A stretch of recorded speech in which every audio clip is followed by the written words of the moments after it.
எல்லாரும் முயற்சி எடுத்துட்டப்பா, எதுவுமே எனக்கு வெற்றி கிடைக்கலன்னு சொல்லி இருக்கிற மனுஷனுக்கு யாரா இருக்கிறான்? அவன் திட்டற்ற பிள்ளையா இருக்கிறான். அவனுக்கு உதவி செய்ய யாரும் இல்லை.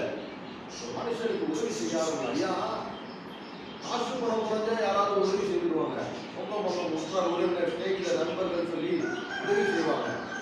ஆனா ஒரு மனுஷனுக்கு வியாதியில படுத்துதான் வைங்க, அவன் என்ன பண்ண முடியும்? அந்த வியாதியை கர்த்தர் சுகப்படுத்தினாரோடய அவனுக்கு சுகம் கிடைக்கும்.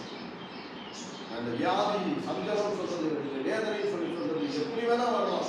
அது வியாதியா இருக்கலாம், விக்கிரமா இருக்கலாம், கடன் பிரச்சனையா இருக்கலாம், தரித்திரமா இருக்கலாம், கைது செய்து எதுவுமே விருப்பி கிடையாது, எல்லாரும் கைவிட்ட சூழ்நிலையா இருக்கலாம்.